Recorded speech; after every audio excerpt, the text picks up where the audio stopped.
Shalom bien-aimé. À 6 jours de sa mort, Christ a fait une rencontre très importante. Nous allons voir dans cette vidéo le rapport qu'il y a entre cette rencontre et notre foi en Jésus-Christ. Je vous invite à vous installer confortablement bien tout en faisant ceci. Je vous prie, aimez, likez, partagez cette vidéo, partagez ces contenus autour de vous. Et si vous n'êtes pas encore abonné, abonnez-vous. Sur cette chaîne, La Croix Ma Vie, nous parlons de Christ, sa personne et son œuvre. Alors, allons-y droit dans notre sujet du jour. La rencontre entre Christ, Moïse et Élie sur la montagne de la transfiguration. En vue d'apprécier l'originalité de cette rencontre et le lien direct qu'il y a entre cette rencontre et notre foi, commençons par analyser les caractères spécifiques de cette rencontre. C'est quoi ces caractères? C'est que cette rencontre était une rencontre hautement stratégique. Vous savez, les Grecs disent que pour devenir général de corps d'armée, un général confirmé était une personne qui devrait faire la démonstration de la stratégie. Et pour parler de la stratégie, ils utilisaient un mot, c'est le mot stratégia.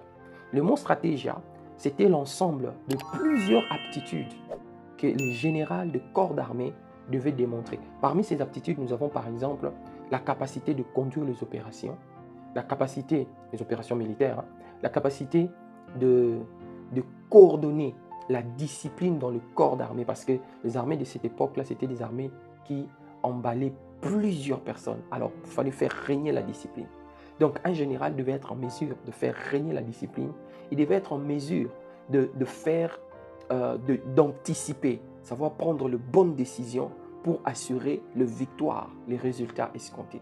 Alors, mis toutes ces aptitudes ensemble, en un terme, le grec parlait de stratégia, ce qui donne en français la stratégie. Ainsi, au travers de cette rencontre qui a eu lieu entre Christ, Élie et Moïse, Dieu, en sa casquette de grand général, il était en train de déployer sa stratégie. Voyons 4 articulations de la stratégie de Dieu au travers de cette rencontre, afin que nous puissions apprécier le rapport direct entre cette rencontre et notre foi. La première articulation de la stratégie de Dieu au travers de cette rencontre, c'était quoi? C'était les témoignages de la loi et des prophètes.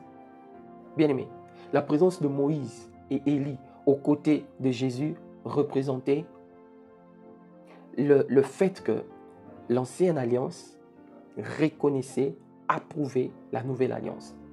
La présence de Élie et de Moïse, c'était un langage pour nous dire que nous, de l'ancienne alliance, nous reconnaissons que ce qui commence maintenant là, c'est une suite logique. C'est la même pensée, c'est le même esprit.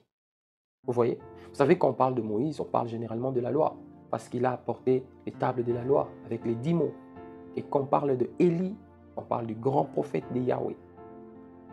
Vous voyez? Et la présence de ces deux personnes, c'était l'accomplissement littéral de ce que Christ a dit dans Matthieu chapitre 5, verset 19. Christ a dit quoi? Il a dit ceci: ne croyez pas que je sois venu pour abolir la loi ou le prophète. Voyez-vous? Il n'est pas venu pour abolir la loi, représentée par Moïse, ou le prophète, représenté par Élie.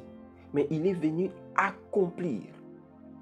Il est venu pour accomplir la loi et le prophète. Il est venu pour amener ses œuvres imparfaites, parce que faites par des hommes imparfaits comme vous et moi, à son niveau le plus élevé. Voilà donc la première articulation de la stratégie de Dieu dans cette rencontre. Recevoir l'approbation de la loi et du prophète par rapport à l'œuvre de Christ. La deuxième articulation de la stratégie de Dieu par rapport à cette rencontre, c'était la confirmation de l'identité de Christ. Alléluia. Dieu, c'est le plus grand stratège. Par cette rencontre, c'était l'occasion pour Dieu de confirmer qui était Jésus. C'est dans cette rencontre que la gloire de Dieu, la gloire de Jésus, s'était manifestée d'une manière extraordinaire comme jamais avant. Ils ont vu Christ guérissant, Christ dans la pêche miraculeuse, Christ dans la multiplication de pain, mais ils n'avaient jamais vu Christ dans une blancheur éclatante. Ils n'avaient jamais vu Christ comme ça. Et c'est comme si ce n'était pas suffisant. Il y a une voix qui vient leur dire, celui-ci est mon fils bien-aimé en qui j'ai mis toute mon affection. Écoutez-le. Donc, la deuxième articulation de la stratégie de Dieu dans cette rencontre, c'était la confirmation de l'identité de Christ. La troisième affirmation, c'était laquelle? La troisième articulation de la stratégie de Dieu au moyen de cette rencontre, c'était la préfiguration de la résurrection de Jésus. Bien aimé, la résurrection, c'est l'élément le plus extraordinaire. Si Christ n'était pas ressuscité, dites-moi pourquoi on devait croire en lui. La résurrection, c'est le point summum, le point le plus culminant de la démonstration de la divinité de Christ. Et quand Moïse et Élie se sont mis à côté de Christ, c'était une manière de dire à l'humanité que Christ n'allait pas arrêter sa mission par la mort qu'il attendait 6 jours après. Voyez-vous? Et cela a été confirmé par les dires de Christ. Écoutez ce que lui-même il dit aux disciples. Nous sommes toujours dans Matthieu 17, le verset 9. Lorsqu'il redescendait de la montagne, il leur dit quoi? Je lis, on dit ceci. Comme il descendait de la montagne, Jésus leur donna cet ordre. Ne parlez à personne de cette vision jusqu'à ce que le Fils de l'homme soit ressuscité de mort. Vous voyez? La troisième articulation de la stratégie de Dieu au travers de cette rencontre, c'était une annonce préfigurative de la résurrection de Christ. Retenez, il s'agit ici de 3 apôtres, Pierre, Jacques et Jean. Retenez cela. La quatrième et la dernière articulation de Dieu dans sa stratégie au travers de cette rencontre, c'était pour encourager les disciples. Si vous voulez, c'était pour préparer les disciples. Ils devaient être préparés à quoi? Ils devaient être préparés à continuer l'œuvre. L'œuvre ici consistait à quoi? L'œuvre consistait à prêcher le message de la repentance, la bonne nouvelle, de savoir, de voir les hommes être saisis par la vérité selon laquelle Dieu, par Christ, il a pardonné tous nos péchés. Voilà le ministère, voilà l'œuvre, voilà la position dans laquelle les disciples avaient besoin d'être encouragés par Dieu afin de réussir cette mission. Je vous ai dit de retenir ces 3 disciples, Pierre, Jacques et Jean. Pourquoi? C'est parce que des années après, ils seront les 3 personnes sur les épaules de qui le poids de l'église de Jérusalem reposait. Écoutez pour cela ce que l'apôtre Paul dit. Je suis dans Galates chapitre 2, le verset 8, 9. Il dit ceci, « Car celui qui a fait de Pierre l'apôtre de circoncis a aussi fait de moi l'apôtre de païens. Et ayant reconnu la grâce qui m'avait été accordée, Jacques, Pierre et Jean, qui sont regardés comme des colonnes. » Voyez-vous? Dieu, dans sa stratégie, il a amené ces 3 personnes dans cette rencontre. C'était une manière d'imprimer en eux l'authenticité de la continuité de la mission.